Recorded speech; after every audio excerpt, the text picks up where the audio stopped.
زکوٰۃ کے متعلق یہ بات یاد رکھنی چاہیے کہ زکوٰۃ اسلام کا ایک رکن ہے۔ 5 اسلام کے ارکان میں سے ایک رکن زکوٰۃ ہے، اور اس کا انکار کرنے والا کافر ہے، اور زکوٰۃ نہ دینے والا فاسق اور گنہگار ہے۔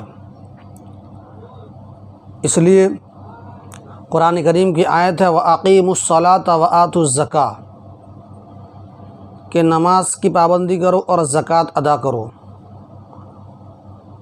یہ آیت سورہ مزمل کی ہے، اور سورہ مزمل نزول کے اعتبار سے تیسری سورت ہے، تو لہذا زکوٰۃ ابتدائی اسلام سے فرض ہوا، اور البتہ مجمل طور پر احکام نازل ہوئے تھے، تفصیلی طور پر مدینے میں احکام نازل ہوئے۔ تو صحابہ کرام عرض کرتے تھے یسألونک ماذا ینفقون کہ ہم زکوٰۃ میں کیا خرچ کریں، کتنا خرچ کریں۔ اللہ کے رسول صلی اللہ علیہ وسلم فرماتے تھے قل العفو، جو زیادہ ہو جائے بچ جائے کھا پی کر وہ راہ خدا میں مساکین اور غرباء پر اس کو تقسیم کر دیں، خرچ کر دیں۔ البتہ مدینے میں آ کر تفصیلی احکام نازل ہوئے، اور اس میں ایک شرط اور کنڈیشن اور وقت متعین کیا گیا، اور زکوٰۃ کے مسائل چند اصول پر منحصر ہیں۔ جب ان چند اصول کو سمجھ لیا جائے تو تمام فروعات کا سمجھنا آسان ہو جائے گا۔ تو اس لیے پارٹ بائی پارٹ آپ کے سامنے ہم باتیں لائیں گے۔ اگر آپ ہر پارٹ کو سن لیں گے تو انشاءاللہ آپ کو زکوٰۃ کے مسائل پر شرح صدر ہو جائے گا، اور اگر آپ سمجھ گئے تو پھر انشاءاللہ دوبارہ اب سے کسی اور علماء اور مفتیان کرام سے مسائل کے پوچھنے کی ضرورت نہیں آئے گی۔ جب آپ لوگوں نے تمام پارٹ کو سنا، تمام باتوں کو سنا اور سمجھ لیا۔ اور عام طور سے لوگ زکوٰۃ رمضان المبارک میں ادا کرتے ہیں،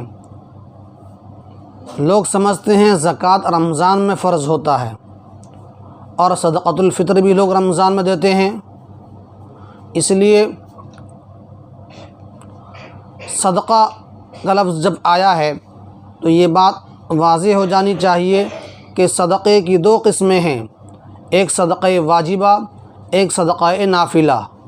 صدقہ واجبہ جس میں زکوٰۃ، فطرہ اور نذر یعنی منت، یہ 3 چیزیں ہیں، اس کا حکم الگ ہے، اور صدقہ نافلہ کا حکم الگ ہے۔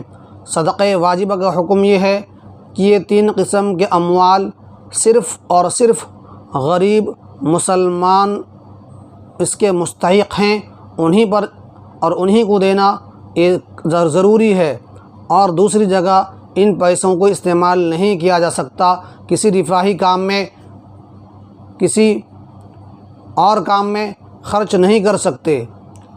اور صدقہ نافلہ، ان تینوں کے علاوہ جتنے بھی پیسے آپ خرچ کرتے ہیں، کہیں بھی خرچ کرتے ہیں، جیسے خرچ کرتے ہیں، جتنا خرچ کرتے ہیں، وہ سب صدقہ نافلہ ہے۔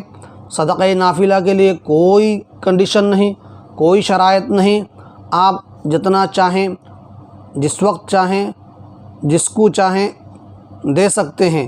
کل معروف صدقہ، ہر اچھا کام صدقہ ہے، لہذا آپ شادیوں میں، آپ تحفے میں، یا آپ کسی اور کا رفاہی کاموں میں خرچ کرتے ہیں، یہ سب کا سب صدقہ نافلہ ہے۔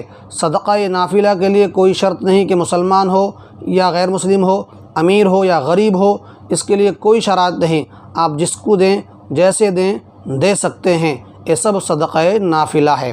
تو لہٰذا ایک بات ذہن میں رہے کہ ہمارے ذہن میں یہ ہے کہ صرف مسلمان کو دینے سے ثواب ملتا ہے، غیر مسلم پر دینے سے ثواب نہیں ملتا۔ البتہ صدقہ نافلہ ہر ایک کو دیا جا سکتا ہے، اور ایک پر خرچ کرنے سے ثواب ملتا ہے۔